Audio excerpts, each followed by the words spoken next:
এক একটা নারীকে আল্লাহ তাআলা এক একটা ফ্যামিলির ম্যানেজিং ডাইরেক্টর বানিয়ে দিয়েছে। অনেক স্ত্রী আছে স্বামী ঘরে ঢুকলেই ঘরে আটা নাই, রুটি নাই, চাল নাই, ডাল নাই। অনেক বোনেরা আছে বাইরে যাওয়ার সময় পার্লারিং করে মেকআপ করে সুন্দর জামা কাপড় পরে বাইরে যায়, আর স্বামীর সামনে আসলে বুয়ার মতো থাকে। ড্রাইভারের সাথে কথা বলার সময় মিষ্টি হাসি দিয়ে কথা বলে। বাজারে শপিং করতে গেলে আসসালামু আলাইকুম ভাই কেমন আছেন, কি সুন্দর আসসালামু আলাইকুম। স্বামীর সামনে আসলে আর এই মিষ্টি কথাটা নাই। কেউ ফোন দিয়েছে, হ্যালো কে, স্বামীকে চায়, উনি বাসায় নাই, কাট। আমার বোনেরা, আমার মায়েরা, খবরদার, আপনার স্বামীর ভেতরে আপনার জান্নাত, আপনার স্বামীর ভেতরে আপনার জাহান্নাম। Rose TV 24. Enjoy by listening to the Holy Quran. স্ত্রীদেরকে আল্লাহ কি দায়িত্ব দিয়েছে একটা ফ্যামিলিকে সুন্দর করতে, একটা দাম্পত্য জীবনকে সুন্দর করতে। স্ত্রীর এক নম্বর দায়িত্ব হচ্ছে she should make a comfort to her husband. স্ত্রীর উচিত স্বামীর জন্য ঘরটাকে প্রশান্তির নীড় বানিয়ে রাখা। কি বানিয়ে রাখা? প্রশান্তির নীড়।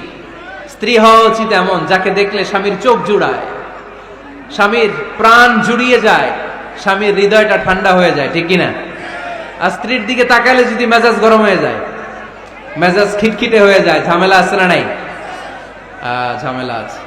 এজন্য মেহেরবানি করে আমাদের বোনরা যারা, এমন কোন কাজ করবেন না যেটা স্বামীর মেজাজকে খিটখিটে করে দেয়। কারণ আল্লাহ তাআলা আপনাদেরকে তৈরি করেছে লিতাসকুনু ইলাইহা, স্বামী আপনার কাছে গেলেই যেন তার হৃদয়টা প্রশান্ত হয়ে যায়, ঠিক কিনা? অনেক স্ত্রী আছে না জেনে না বুঝে স্বামীর সাথে এমন খিটখিটে মেজাজ দেখায় যেটা স্বামীর জন্য মেনে নেওয়া কষ্টকর। স্বামীর জন্য একটা ত্রাস হয়ে দাঁড়ায় স্ত্রী, ত্রাস। অনেক স্বামী আছে স্ত্রীর এরকম আচরণের কারণে, অতিরিক্ত প্রেসার ক্রিয়েট করার কারণে স্ত্রীদেরকে ভয় পায়। এজন্য বোনদেরকে বলবো লিতাসকুনু ইলাইহা, এমন ভাবে আপনি আপনার স্বামীর সামনে নিজেকে প্রেজেন্ট করেন যাকে আপনাকে দেখলে আপনার স্বামীর চোখ জুড়িয়ে যায়, হৃদয়টা প্রশান্ত হয়ে যায়, আপনাকে দেখলেই আপনাকে ভালোবাসতে মনে চায়, ঠিক কিনা? এজন্য রব্বুল আলামিন বলেন আমি নারীদেরকে তৈরি করেছি লিতাসকুনু ইলাইহা, যেন পুরুষেরা স্ত্রীদের সংস্পর্শ যখন পায় পুরুষদের হৃদয়টারে প্রশান্ত করে দেয়। কে? রব্বুল আলামিন বলেছেন খাদিজার জন্য জান্নাতে আমি এমন একটা ঘর বানিয়েছি যেই ঘরের মধ্যে কোনো বিশৃঙ্খলা নাই।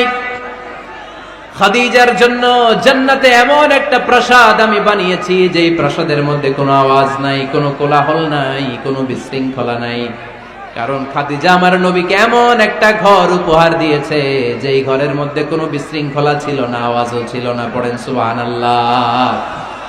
আল্লাহ রাসূল যখন সারাদিন কাফেরদের মাঝে কোরআনের দাওয়াত দিতেন, কোলাহল, মারামারি, জীবনের ঝুঁকি নিয়ে মক্কার কুরাইশদের মাঝে যখন দাওয়াত দিতেন, সব বিশৃঙ্খলা, ঝামেলা, গোলমাল শেষ করে রাতের বেলায় যখন খাদিজার ঘরে বিশ্বনবী ঢুকতেন, বিশ্বনবীর হৃদয়টারে প্রশান্ত করে দিত কে? আম্মাজান খাদিজা বিশ্বনবী সাল্লাল্লাহু আলাইহি ওয়াসাল্লামের জন্য এমন ঘর উপহার দিয়েছেন যেই ঘরে বিশ্বনবী আসলে বিশ্বনবীর হৃদয়টা ঠান্ডা হয়ে যেত। সুবহানাল্লাহ পড়ে। অনেক স্ত্রী আছে স্বামী ঘরে ঢুকলেই ঘরে আটা নাই, রুটি নাই, চাল নাই, ডাল নাই, এটা লাগবে ওইটা লাগবে, ওখানে যেতে হবে, একটার পর একটা ফিরিস্তি বলে বেড়ায়, আছে না নাই? না, এটা করবেন না। আপনার কি লাগবে এই সব দায়িত্ব আল্লাহ তাআলা স্বামীকে দিয়েছে, স্বামীকে জানাবেন। তবে ধীরে সুস্থে, ধীরে সুস্থে স্বামীর জন্য ঘরটাকে এমন করে রাখতে হবে যেন ঘরে ঢুকলেই স্বামীর হৃদয়টারে প্রশান্ত করে দেয় কে? এজন্য স্ত্রীর প্রথম দায়িত্ব ঘরটারে প্রশান্তির নীড় বানানো। একটা সুখী দাম্পত্য জীবনের জন্য স্ত্রীর 2 নাম্বার দায়িত্ব হচ্ছে স্বামীকে ইন্সপায়ার করা, স্বামীকে সাহস জোগানো, পিছন থেকে ড্রাইভিং পুশের মতো কাজ করা। কারণ স্বামীকে যখন স্ত্রী সাহস যোগায়, স্বামীর সাহস বেড়ে যায়, ঠিক কিনা? আল্লাহর হাবিব সাল্লাল্লাহু আলাইহি ওয়াসাল্লামের কাছে কোরআনের আয়াত নাযিল হলো, ইকরা বিসমি রাব্বিকাল্লাযী খালাক, খালাকাল ইনসানা মিন আলাক, ইকরা ওয়া রাব্বুকাল আকরাম আল্লাযী আল্লামা বিল কলম আল্লামাল ইনসানা মা লাম ইয়ালাম। পড়েন আল্লাহু আকবার। সূরাতুল আলাকের 5 আয়াত হেরা গুহায় যখন নাজিল হয়ে গেল, বিশ্বনবী সাইয়েদনা জিব্রাইলকে নিজ আকৃতিতে দেখলেন, পা থেকে মাথা পর্যন্ত দেখে বিশ্বনবী ভয় পেয়ে গেলেন। বিষ্ণু ঈসা ইসলামের হৃদয় কাঁপতে আরম্ভ করলো।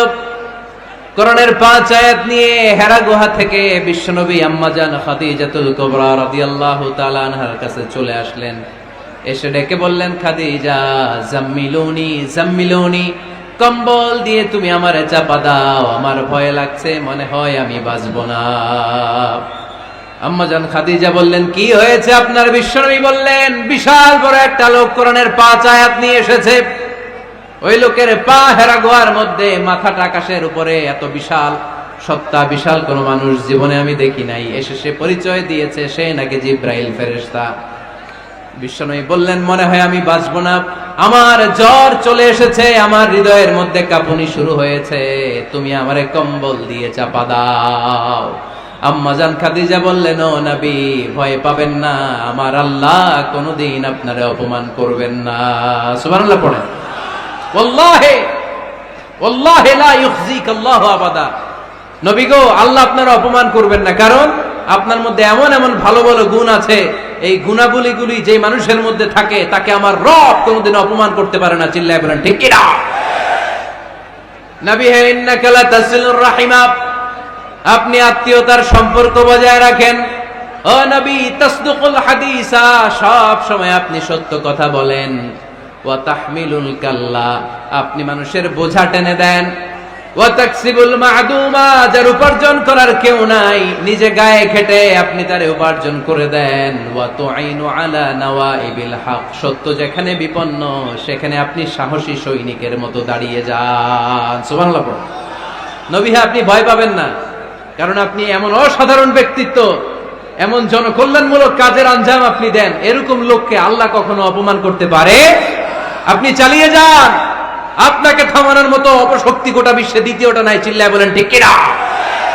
বিশ্বনবীকে সাহস জুগিয়েছেন, এরকম সাহস জোগানোর মতো স্ত্রী আমাদের দরকার আছে না নাই?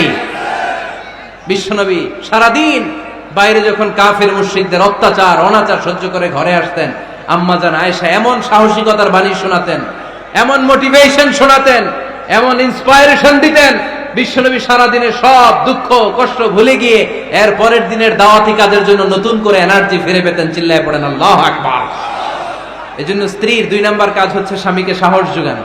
2 নাম্বার কাজ কি? স্বামীকে সাহস যোগানো, স্বামীকে সাপোর্ট দেয়া। স্ত্রীর 3 নাম্বার কাজ হচ্ছে স্বামীর ডাকে সাড়া দেয়া। কে দেয়া? স্বামী যদি স্ত্রীর সঙ্গ পেতে চায়, স্ত্রীর ওই ডাকে সাড়া দিতে হবে। রাতের বেলা স্বামী যদি স্ত্রীর সঙ্গ চায়, আর স্ত্রী যদি সঙ্গ না দিয়ে চলে যায়, ফজর পর্যন্ত স্ত্রীর উপর আল্লাহর ফেরেশতারা লানত দিতে থাকে। চিল্লায় পড়েন নাউযু বিল্লাহ। তবে হ্যাঁ, ভ্যালিড যদি কোনো কজ থাকে, ভ্যালিড কজ, অসুস্থতা, অন্যান্য কমপ্লেক্সিটি যদি থাকে, সেটা ভিন্ন ব্যাপার। কিন্তু ইগোর কারণে, ইগো, মেজাজ দেখিয়ে, রাগ দেখিয়ে কোনো বোন যদি স্বামীর আহ্বানে সাড়া না দিয়ে মুখ ফিরিয়ে চলে যায়, ফজর পর্যন্ত আল্লাহর ফেরেশতারা ওই মহিলার উপর লানত দিতে থাকে। আওয়াজ করে পড়তে হবে নাউযু বিল্লাহ। আবার বিশ্বনবী বলেছেন, খবরদার, রমজান ছাড়া কোন নফল রোজা কোন স্ত্রী যদি রাখতে চায়, নফল রোজা রাখার আগে স্বামীর কাছ থেকে যেন সে অনুমতি নিয়ে নেয়। নফল রোজা, আওয়াজ করে বলেন কি রোজা? ফরজ রোজা না।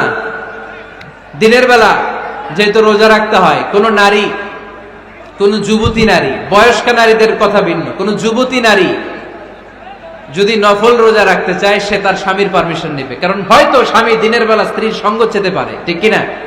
এজন্য স্বামীর কাছ থেকে পারমিশনের দরকার আছে না নেই? দাম্পত্য জীবনকে সুখময় করতে হলে একজন স্ত্রীর 4 নম্বর দায়িত্ব হচ্ছে নিজের সতীত্বের হেফাজত করা। 5 নম্বর দায়িত্ব হচ্ছে স্বামীর সম্পদের হেফাজত করা। সাইয়েদনা আবু সুফিয়ান রাদিয়াল্লাহু তাআলা আনহু ছিলেন খুব কৃপণ মানুষ, বিষ্ণু ঈসা ইসলামের শ্বশুর।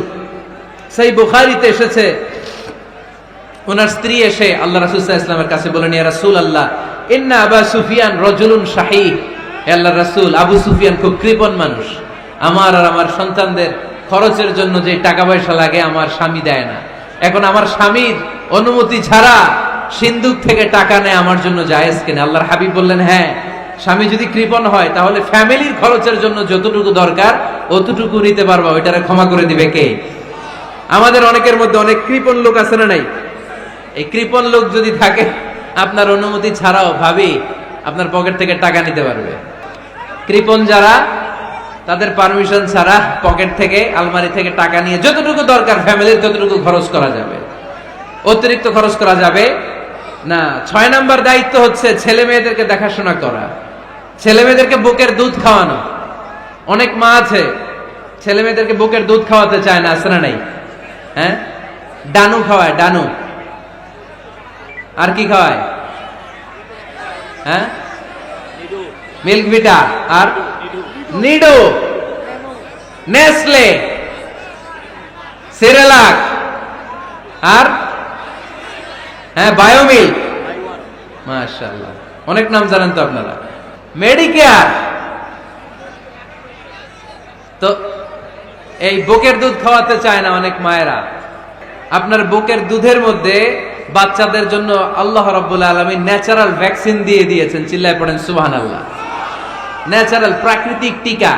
বাচ্চার জীবনের প্রথম টিকাটা, সন্তানের জীবনের, নবজাতক শিশুর প্রথম টিকাটা আল্লাহ তাআলা মায়ের বুকের শাল দুধের ভেতরে দিয়ে দিয়েছেন। সুবহানাল্লাহ পড়ে। টিকাগুলো তো বাজার থেকে কিনতে হয়, প্রথম টিকাটা আল্লাহ ফ্রি দিয়ে দিয়েছে। সুবহানাল্লাহ পড়বেন না?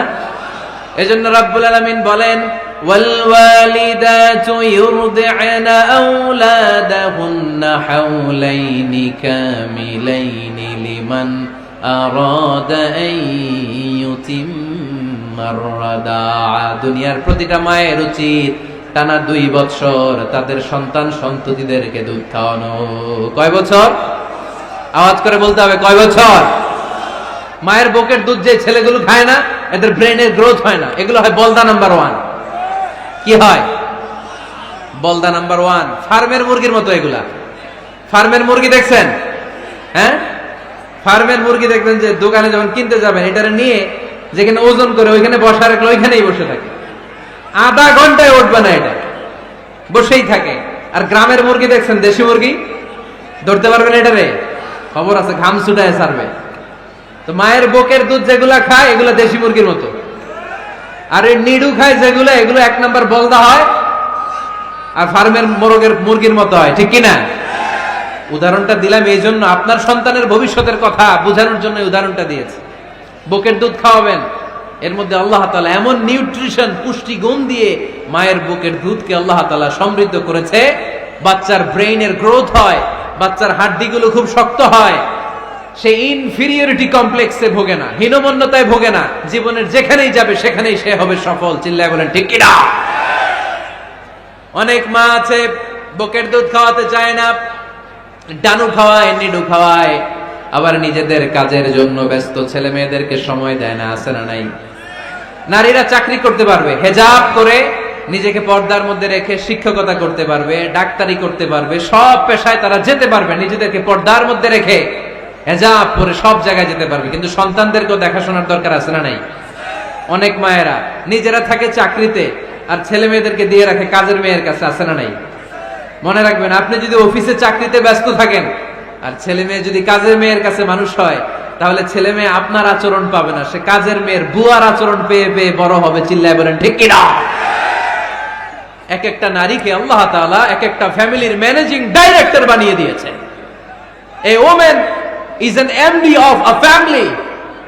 একজন নারী একটা ফ্যামিলির ম্যানেজিং ডাইরেক্টর। এখানে অনেক কাজ আছে মিয়া। এখানে তার ফুড ম্যানেজমেন্ট এনশিওর করতে হয়, এখানে অনেক ডিপ্লোমেসি জানা লাগে। একজন নারীকে ফ্যামিলিতে টিকে থাকতে হলে কূটনীতি লাগে, শাশুড়ির সাথে বউয়ের ঝগড়া আছে না নাই, তো ম্যানেজ করতে হয়। একান্নবর্তী ফ্যামিলি হলে স্বামীর ভাই বোন এদের মন মানিয়ে চলতে হয়, পুরো ঘরটাকে হ্যান্ডেল করতে হয়। এখানে আছে ফুড ম্যানেজমেন্ট, এখানে আছে ক্লিনিং ম্যানেজমেন্ট, এখানে আছে ডিপ্লোমাসি। পুরো ঘরের মধ্যে তো বিশাল একটা অফিস। এই কাজ ফেলে দিয়ে মহিলারা বাইরে ঘুরে বেড়ায় না। ফ্যামিলি সামলান। আপনি যদি ঘরমুখ হন, তাহলে আপনার ফ্যামিলির মধ্যে বরকত দিয়ে এটাকে সমৃদ্ধ করে দিবে কে? তাহলে সুখী দাম্পত্য জীবনের 6 নম্বর ফর্মুলা হচ্ছে ছেলে মেয়েদেরকে সময় দেয়া। ছেলে মেয়েদেরকে সময় দেন। Spending money, spending time is more important than spending money for children. ছেলে মেয়েদের জন্য টাকা ব্যয় করার চেয়ে ছেলে মেয়েদের সাথে সময় ব্যয় করা বেশি গুরুত্বপূর্ণ। ঠিক কিনা?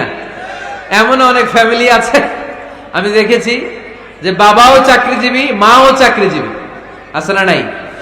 হয় ডে কেয়ারে না কাজের বুয়ার কাছে মানুষ হইতেছে।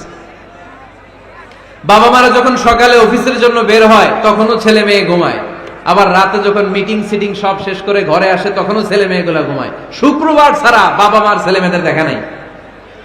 এরকম ফ্যামিলি আছে না নাই? ঢাকাতে পারিবারিক এই ক্রাইসিস, এই সংকটগুলো আমরা প্রায়ই শুনি। আল্লাহ তুমি আমাদের ফ্যামিলিগুলোরে বরকতময় করো, আমাদের ফ্যামিলিতে যেন আমরা জান্নাতি ইমেজ উপভোগ করতে পারি, তুমি তৌফিক দান করো। আওয়াজ করে পড়বো আমিন। 7 নাম্বার দায়িত্ব, বিশ্বনবী বলেছেন খবরদার, স্বামী পছন্দ করে না এমন কোন লোককে স্ত্রী যেন ঘরে অ্যালাউ না করে। স্বামী পছন্দ করে না এমন কোন লোককে আপনার স্ত্রী ঘরে অ্যালাউ করতে পারবে? আমার বোনেরা খবরদার, আপনার স্বামীর পারমিশন ছাড়া, আপনার স্বামী পছন্দ করে না এরকম কোন লোককে আপনার ঘরে আপনি অ্যালাউ করতে পারবেন না। 8 নাম্বার, স্বামীকে আর্থিকভাবে সহযোগিতা করা। যদি স্ত্রী ধনী হয়, আমরা সব এক করে ফেলছি, আসলে ইসলামের দৃষ্টিতে স্বামীর ব্যালেন্স আলাদা, স্ত্রীর ব্যালেন্স আলাদা। স্বামীর যাকাত আলাদা, স্ত্রীর যাকাত আলাদা, ঠিক কি না? স্ত্রী ধনী হতে পারে, স্ত্রীর আলাদা সম্পদ থাকতে পারে। যদি স্ত্রীর সম্পদ থাকে, স্ত্রীর উচিত তার সম্পদ দিয়ে তার স্বামীকে এস্টাবলিশ হতে, স্বাবলম্বী হতে সহায়তা করা। যদিও এটা আল্লাহ তাআলা আবশ্যক করে দেন নাই, কারণ আর্থিক ফিনান্সিয়াল সব কাজগুলোকে স্বামীর উপরে ফরজ করেছে কে? ফিনান্সিয়ালি 1 টাকা খরচ করা, 1 টাকার দায়ভার নেওয়া কোন স্ত্রীর উপরে আল্লাহ আবশ্যক করে নাই। তারপরেও স্ত্রী যদি ধনী হয়, স্ত্রীর যদি জায়গা জমি থাকে, সম্পদ থাকে, তাহলে স্ত্রীর উচিত তার স্বামীকে স্বাবলম্বী হতে সহযোগিতা করা, ঠিক কিনা? আমরা মডেল হিসেবে আম্মাজান খাদিজা রাদিয়াল্লাহু তাআলা আনহার জীবনের দিকে যদি তাকাই, তাহলে দেখব উনি অনেক মহিয়সী, গরিয়সী একজন ব্যবসায়ী নারী ছিলেন। আম্মাজান খাদিজা রাদিয়াল্লাহু তাআলা আনহা ওনার ব্যবসায় স্টাফ হয়ে বিশ্বনবী ওনার সাথে পরিচিত হলেন। বিশ্বনবীর আমানতদারিতায় মুগ্ধ হয়ে আম্মাজান খাদিজা বিশ্বনবীর বিয়ের প্রস্তাব দিলেন। আম্মাজান খাদিজা রাদিয়াল্লাহু তাআলা আনহার সাথে বিশ্বনবীর যখন বিয়ে হয়ে যায়, বিয়ের পরে আম্মাজান খাদিজা বলেন, ও বিশ্বনবী, আমার যত সম্পদ আছে, আমার ব্যবসায়ের যত মালামাল আছে, যত সম্পদ আছে, সব আমি আপনার পায়ের সামনে এনে রেখে দিলাম। আপনি দিয়ে দিলাম, সব সম্পদ আপনারে আমি দিয়ে দিলাম। আপনি ইচ্ছে মতো মানুষকে দান করতে পারেন, খরচ করতে পারেন, দাওয়াতি কাজে, মুসলিমদেরকে আজাদ করার কাজে আপনি ব্যয় করতে পারেন। আওয়াজ করে পড়েন আল্লাহু আকবার। আম্মাজান খাদিজাকে যদি আমরা মডেল হিসেবে ধরি, তাহলে প্রতিটা বোনের উচিত তাদের যদি অর্থকড়ি থাকে, সম্পদ থাকে, স্বামীকে স্বাবলম্বী হতে ওই সম্পদ দিয়ে সাহায্য করার দরকার আছে না নাই? কথা বলেন না কেন? 9 নাম্বার, স্ত্রীর দায়িত্ব দাম্পত্য জীবনকে সুখময় করতে নিজেকে স্বামীর সামনে বিউটিফাই করে উপস্থাপন করা। নিজেকে বিউটিফাই করে, মেকআপ করে স্বামীর সামনে উপস্থাপন করা। আমি আমার মা বোনদেরকে বলবো, আপনারা নিজেদেরকে গুছিয়ে সাজিয়ে স্বামীর সামনে উপস্থাপন করুন। অনেক বোনেরা আছে বাইরে যাওয়ার সময় পার্লারিং করে, মেকআপ করে, সুন্দর জামা কাপড় পরে বাইরে যায়, আর স্বামীর সামনে আসলে বুয়ার মতো থাকে। আছে না নাই? স্বামীর সামনে পচা জামা, ছিঁড়া জামা, চুলের মধ্যে নাই সুগন্ধি, নিজেকে গুছিয়ে রাখে না, সামলে রাখে না, কাজের বুয়ার মতো নিজেকে উপস্থাপন করে স্বামীর সামনে। আর বাইরে গেলে মেকআপ করে, পার্লারিং করে যায়। হওয়া দরকার ছিল উল্টা, বাইরে আপনি সাদা সিধা ভাবে যাবেন, বোরকা দিয়ে নিজেকে ঢেকে যাবেন। বাইরে যাওয়ার সময় কোনো নারী পারফিউম ইউজ করে যেতে পারবে না। নারীরা যত পারফিউম ইউজ করতে মনে চায় আপনার বেডরুমে, আপনার স্বামীর সামনে, ঠিক কিনা? স্বামীর সামনে পারফিউম ইউজ করেন, নিজেকে উজাড় করে সাজান স্বামীর জন্য। এই প্রতিটা সাজুগুজুতে সওয়াব আছে না নাই? ইসলাম কতটা চেক এন্ড ব্যালেন্স, কতটা ভারসাম্যপূর্ণ জীবন ব্যবস্থা। খবরদার, নারীরা ডিওডোরেন্ট ইউজ করে বাইরে যেতে পারবে, যেটা সে তার আর্মপিটে ইউজ করে, কিন্তু ঝাঁঝালো পারফিউম বোরকার উপর দিয়ে মেরে কোনো নারী বাইরে যেতে পারবে? কথা বলেন। সুনানে নাসাইর হাদিস, আল্লাহর হাবিব বলেন, আইয়ুমা ইমরাআতিন ইস্তা'তারাত নাফসাহা ফামাররাত আলা কওমিন লিয়াজিদু রিহাহা ফাহিয়া জানিয়া। কোন নারী যদি তার জামার উপর দিয়ে পারফিউম মেখে পুরুষ লোকের দৃষ্টি আকর্ষণের জন্য ঘরের বাইরে বের হয়, যতটা পুরুষ তার চেহারার দিকে লোলুপ দৃষ্টি নিয়ে তাকাবে, ততটা পুরুষের সাথে জিনার গুনাহ মহিলার আমলনামায় তুলে দিবে কে? পারফিউম মেখে যদি কোনো নারী বের হয় এই উদ্দেশ্যে যে ছেলেরা আমাদের প্রতি আকৃষ্ট হবে, যতটা ছেলে তার দিকে তাকাবে, প্রত্যেকটা ছেলের সাথে জিনার গুনাহ আল্লাহ তাআলা এমনি তার আমলনামায় তুলে দিবে। নাউজুবিল্লাহ পড়েন। এজন্য খবরদার, নিজেকে সাজিয়ে গুজিয়ে স্বামীর সামনে উপস্থাপন করুন, সাজিয়ে গুজিয়ে। অনেক স্ত্রীরা আছে ড্রাইভারের সাথে কথা বলার সময় মিষ্টি হাসি দিয়ে কথা বলে। বাজারে শপিং করতে গেলে আসসালামু আলাইকুম ভাই কেমন আছেন, কি সুন্দর আসসালামু আলাইকুম। স্বামীর সামনে আসলে আর এই মিষ্টি কথাটা নাই, আছে না নাই? বাইরে তোমার চিকন গলায় কিসের আসসালামু আলাইকুম, হ্যাঁ না, বাইরে আপনি আসসালামু আলাইকুম দিতে যাবেন না, ঝটপট করে কর্কশ ভাষায় কথা বলে শেষ। কেউ ফোন দিয়েছে, হ্যালো কে, স্বামীকে চায়, উনি বাসায় নাই, কাট।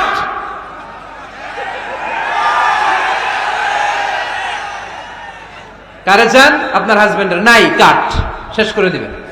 মিষ্টি মিষ্টি আসসালামু আলাইকুম আসসালামু আলাইকুম বলা যাবে নাকি? খবরদার, খবরদার। বাজার করতে গেলে কি মিষ্টি হাসি, দোকানে গেলে কি মিষ্টি আলাপ, ড্রাইভারের সাথে কি সুন্দর কথা, সিএনজি ওয়ালার সাথে কি সুন্দর আলাপ, আর ঘরে আসলে এই চেহারাটারে এরকম করে রাখে, আছে না নাই? ঘরে আসলেই স্বামীর সাথে খিটখিটে মেজাজ, না বোনেরা, উল্টো করে ফেলছেন আপনি। বরং স্বামী ছাড়া অন্যদের সাথে কথা শর্টকাটে সারবেন, যাতে কোনো ফিতনা চলে না আসে। চিল্লায় বলেন ঠিক কিনা? আর নিজেকে স্বামীর জন্য উজাড় করে সাজান, পার্লারিং করেন, বিউটিফিকেশন করেন, মেকআপ করেন, বেডরুমে পারফিউম মাখেন, নিজেকে উজাড় করে স্বামীর জন্য সাজান। সওয়াব দিয়ে আপনার আমল নামাটারে পূর্ণ করে দিবে কে? বিশ্বনবী যখন সফরে যেতেন, সফর থেকে ফিরে আসার সময় ডিরেক্টলি স্ত্রীর ঘরে যেতেন না। বিশ্বনবী একজনকে ঘরে পাঠিয়ে দিতেন, মদিনা রূপকণ্ঠে কিছু সময় অপেক্ষা করতেন, আর বলতেন আজকে আমি আয়েশার ঘরে যাব, আয়েশারে যে বলো আমি এসেছি, কয়েক ঘন্টা পরে আয়েশার ঘরে আমি ঢুকবো। সুবহানাল্লাহ পড়েন। স্ত্রীকে সময় দিতেন, কারণ স্ত্রী হয়তো কাজ করে, ঘর গুছায়, ঘেমে থাকতে পারে, তাকে নিজেকে গুছানোর জন্য সময়ের দরকার আছে না নাই? লম্বা সফর শেষ করে, সেই বুখারীর হাদিস, বিশ্বনবী যখন সফর শেষ করে মদিনায় ফিরতেন, ডিরেক্টলি স্ত্রীর কাছে যেতেন না, মদিনার উপকণ্ঠে ওয়েট করতেন এবং বার্তাবাহককে পাঠাতেন, যে বলো যে আজকে আমি সফিয়ার ঘরে থাকবো। সফিয়াকে সময় দিতেন 2-1 ঘন্টা, যাতে নিজেকে সাজিয়ে নিতে পারে। সুবহানাল্লাহ পড়ো। আমার বোনেরা, আমার মায়েরা, খবরদার, আপনার স্বামীর ভেতরে আপনার জান্নাত, আপনার স্বামীর ভেতরে আপনার জাহান্নাম। আপনার স্বামীর মনকে খুশি রাখতে পারলে জান্নাতের দরজাগুলো আপনার জন্য খুলে দিবে কে? ক্যাপাসিটির বাইরে কিছু চাবেন না। এই 10টা স্ত্রীদের দায়িত্ব।